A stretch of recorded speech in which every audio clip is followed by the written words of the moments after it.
Happy Monday. We are here in Arizona.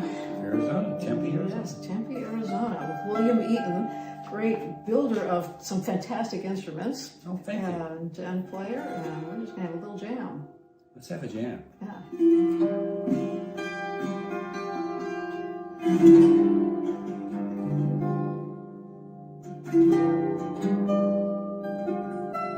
We're just making this up, right? Yep.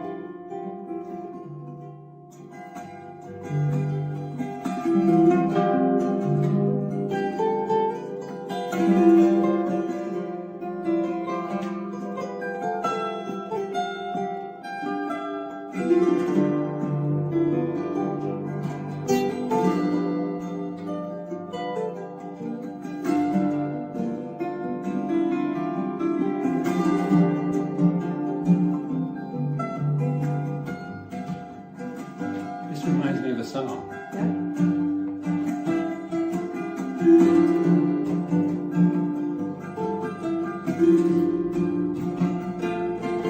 She put the lime in the coconut, she drank a bowl up. She put the lime in the coconut, drank a bowl up. She put the lime in the coconut, drank a bowl up. She put the lime in the coconut. She called the doctor, woke him up. What'd she I say? said, doctor, Ain't there nothing I can take us a doctor. to relieve this bellyache? She said, doctor, Ain't there nothing I can take? I said, doctor, to relieve this bellyache. So let me get this straight. You put the lime in the coconut, you drink a bowl. You put the lime in the coconut, then you'll feel better. Put the lime in the coconut, drink a bowl up. You put the lime in the coconut, then you'll feel better. Ain't there nothing I can do? I said, doctor, relieve this bellyache. I said, doctor, ain't there nothing I can take? I said, doctor, you're such a silly woman.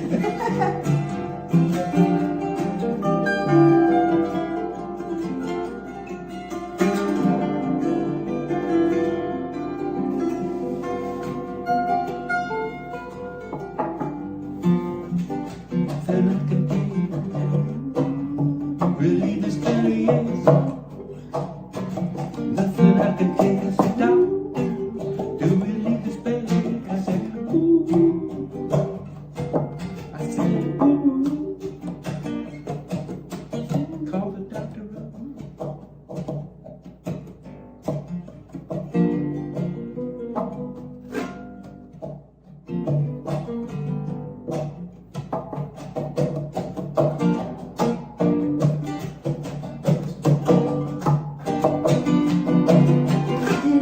Drink a bowl, put the lime in the coconut, then you feel better. Put the lime in the coconut, drink a bowl up and put the lime in the coconut. Call me in the morning, don't wake me up.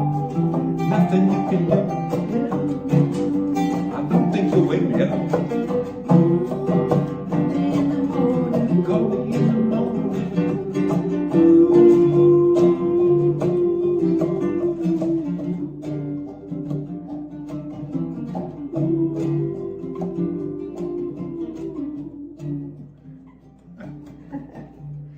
I bet a lyre has never been played this way. You call it a lyra or a lyre? This is a lyra, Lyra. or it's pronounced lyre as well.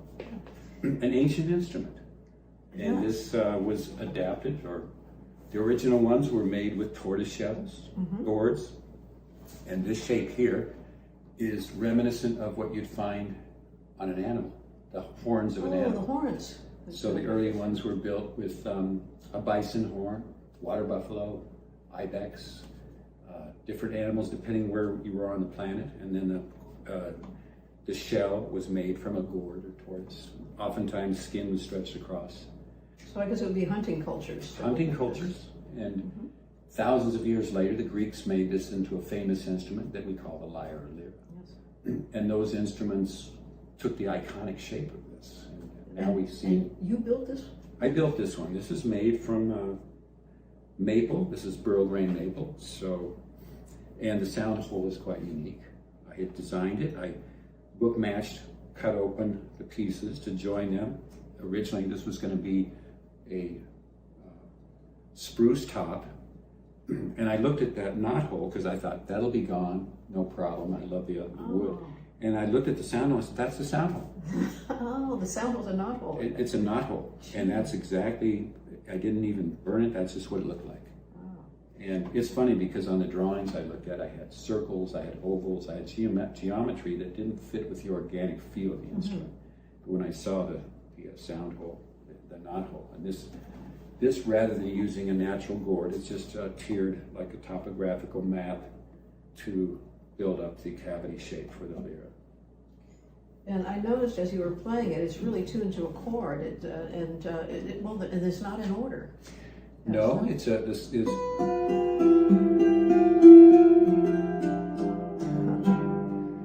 It's random, and I have dozens of tunings, and they're all different. But this one is kind of a G, or for you an F, and then the octave results by dividing the string into 3 places. So just like a harmonic on a guitar, when you intonate the 12th fret, that's halfway between the total string length. Right. In this case, this distance here is half the total of this, so I get octaves all the way along. Okay. So it's kind of nice because we play the Oh, I didn't realize that. So this is exactly half of the string. Yes. And then it's intonated with these little pieces here. Just move those back and forth to adjust string length. So in some ways it's a very primitive instrument, but it does have intonation features. Yes. Wow, very interesting what you've done to bring that back into the 21st century. You don't see many of these, No. and I have people play this because you can't hit a wrong note. I just tune it to an open chord, and but you can't really do many chord changes. Right. You're kind of And stuck in slime that the key, so coconut, that's right? loud. When we started playing that, I said, what does this sound like? Yeah, And yeah. you put the lime in the coconut. Yeah. Great song by Harry Nilsson. Yeah. Well, I'd like to see some of your other instruments. Okay, I'll grab one. We'll get back in standard tuning. And well, in addition to playing and building, you're also hosting concerts at the Old Town Center for the Arts. Yes. And I'm happy that you invited me to play there several times. I'm thrilled to have you. This will be is this about you? You have had a very interesting life. Haven't we all? Yes. And so, tell me, how did you get into pole vaulting, for one thing? So you're an award-winning pole vaulter. Well, I don't know if award-winning is the right word. I pole vault for old guys pole vault. So Well, you've won certainly in your category. Well, in my younger days, I got up to 16 and a half feet, which is not a bad vault, but that's in the early 70s. That's hardly a standard these days. But when I took it up again, That's higher than I jumped. It's up there ways. Yeah. And then I got interested because my son wanted to do workouts at this gym at the high school, and I inquired there, and I happened to call, and his coach was there, who's an international coach, and I vaulted with him in college. And I'm talking to the athletic director, to see if my son can use their workout facility. He hands a phone to this guy, Greg Hall. I talked to Greg, and the track coach is there, and he realized what's going on. He gets back on the phone and says, William, we want you to coach. And I said, I haven't done this for 40 years. You don't want me to coach. Later, I found out it's really a babysitting job. You're back into it. But I got into it, Yeah. and I started jumping, and took me, 5 or 6 years, and I finally got to the Nationals and won. Yeah. I've done that a couple of times, and Great. it's competitive, even for the old guys. Okay, well, any pole vaulters out there? Yeah, pole vaulters that play harp guitar. Yes. I know there's tons of them now. Yeah, all of you harp guitar playing pole vaulters, greetings. Greetings. And this is just a stunningly beautiful instrument. And I love this arc here. It follows around. Yeah, this is based on the start of this is a shaman's bow or singing hunter's bow. So when we look at the origin of stringed instruments, they start with, you know, the hunter singing bow. Hunter walking around, and all of a sudden he's got a very taut bow that is made likely from the tendon of an animal, the sinew, the gut that's woven together to make this, you know, tight string on a bow.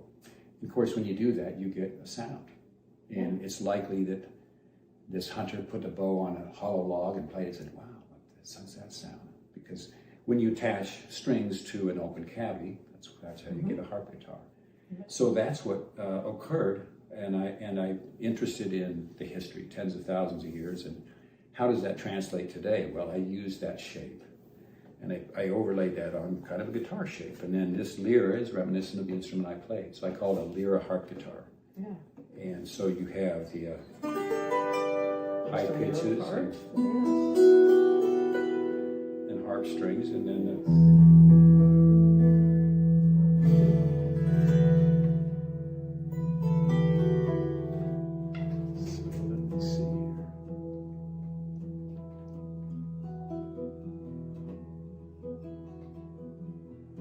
sounds like you're in E. yes.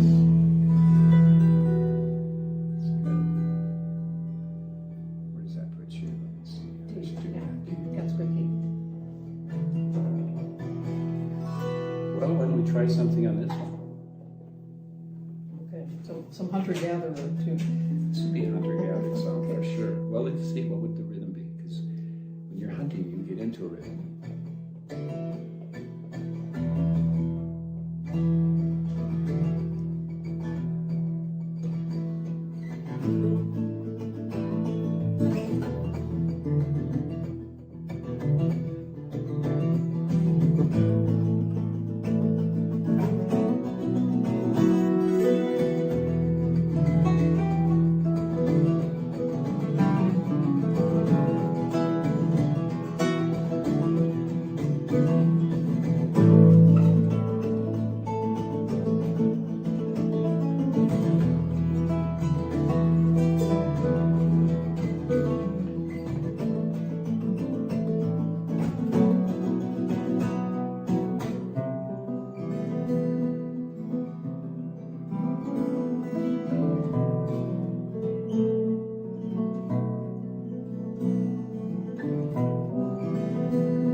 fun to find where you're going on that and try to follow. Well, It's like, me too, because this is a brand new tuning, so Yes. I really haven't learned many of the chord forms. But much of what I do with these instruments is, like this is mainly one note, two. So it's very simple chord things, but I play probably in 70 or 80 different tunings, so it kind of depends. This one is, and some of them have similarities, others are not. So that's, but the fun thing for me is to try to incorporate some of the harp strings along with what's happening on the 6-string neck as well. well, this is certainly an inspiration that I bet for your students. You've been teaching and running the Roberto Band School of Lutherie Yes. guitar building for quite some time. This is my 48th year. 48. We founded the school in 1975, and it's right now it's just running about as good as we've ever done. Wow. Well, what was it like at the beginning in 1975? Oh gosh, the beginning was a different era. You know, when I was looking at guitars in that period, it was hard to find builders, Lutherans, and I kind of fell into it serendipitously looking for a guitar to buy. And this fellow was going door to door to sell a guitar he made at Juan Roberto Guitar Works, this mythological place, you know. And I almost bought his guitar on the spot, and because I was looking for a guitar. I go to this place, Juan Roberto Guitar Works, and walk into this Quonset hut. It's kind of an arch, like some metaphor of going into some other place. And I meet the proprietor there, John Roberts, and he says, "So you're here to make a guitar?" Yeah. And I looked at him, you know, kind of curiously, and said, "No, I came to look at a guitar to buy." But what he asked with that question kind of stuck with me, and he didn't have many guitars to look at. So there was guitars strewn around, hanging from this inside this Quonset hut. They were in process, and it was called Juan Roberto Guitar Works, Build Your Own Guitar. So the people in there were there to make their own guitar. And I went home that evening, and I remember on the drive back thinking, when we have this chance to do this again? Yeah. I'm attending ASU, the college in Tempe, and I'm a junior with another year to go, and I think, wow, I'm going to make a guitar. Called him up a day or two later. He said, "Come down and we'll get you started." So that's my first 6-string, and I started in 71, finished in 72. So that was my start, introduction into guitar making. The difference between the guitars we make now for the students in that era is quite different. Yeah, they were, but they had a character to them, I would say that. Yeah. Well, you have students now that have gone on to become famous builders. So proud of our students. We have close to 3,000, and we actually do have some of the, what in my mind, some of the best custom makers in the world. You know, names like Michi Matsuda, Jason Costal, and Ray Kraut, Michael Bernick, Scott Walker Guitars. Check those out; they're amazing. Joe Naylor started Reverend Guitars, which is a really going company. They make lots of them, and they have some really great clients. I have a conversation tomorrow with Sergio Villanueva from Gibson. He's their head workshop. He runs the shop there in Nashville, and has quite a long history there. And they have a dozen more of our graduates there. You know, if you come to Nashville, you have to. I've got come to. visit. I Come haven't visit. been there. Yes, I know. yes. I have to.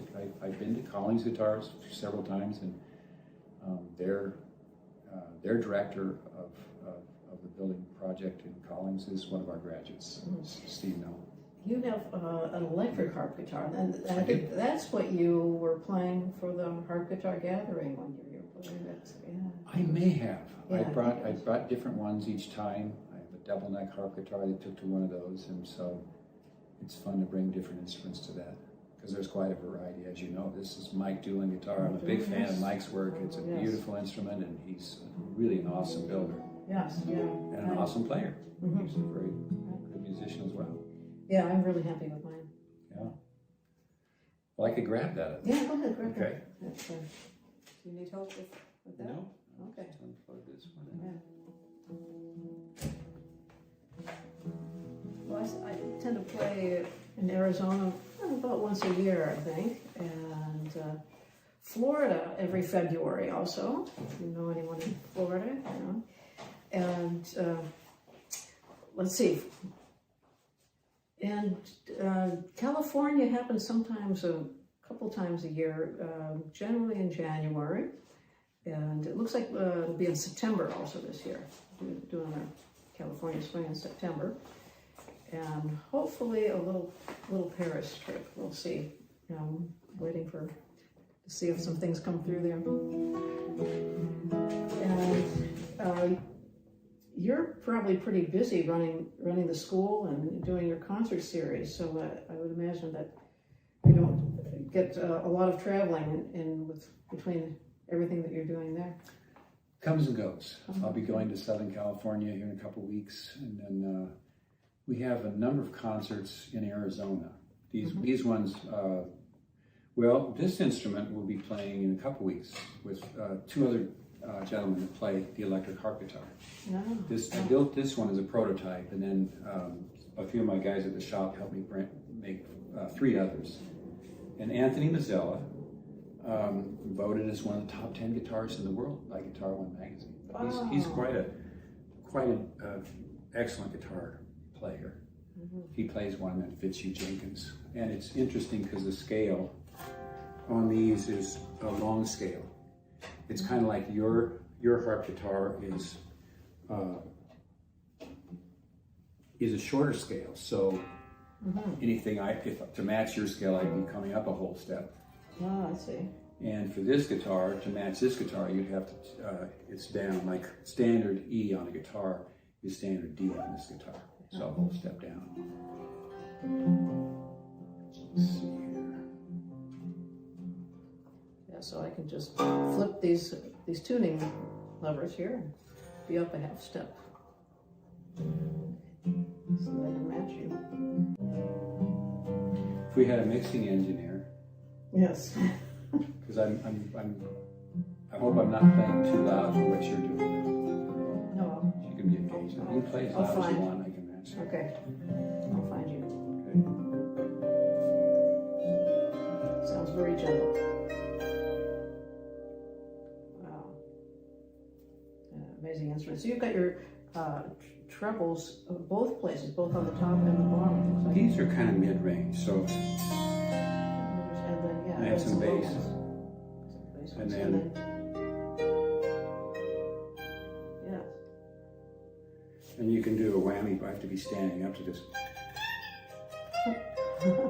Yeah, very Japanese.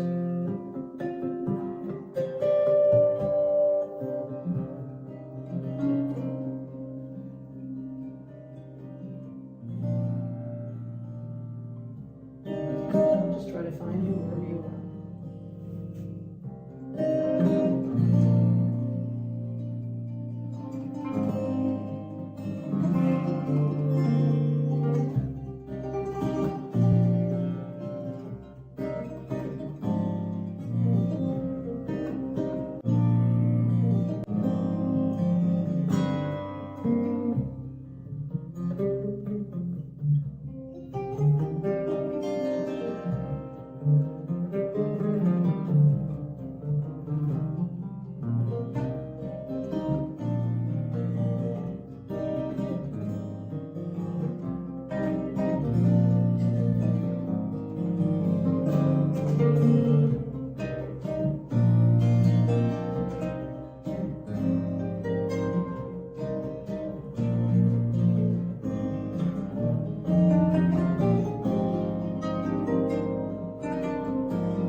Do you have a name for that?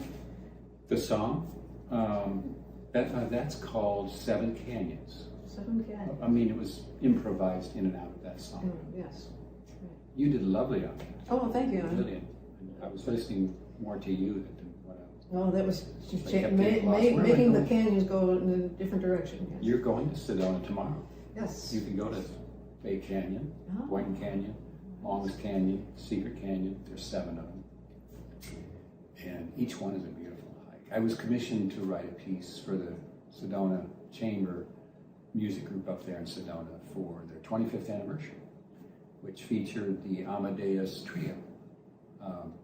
It's kind of a daunting project because the pianist is really excellent.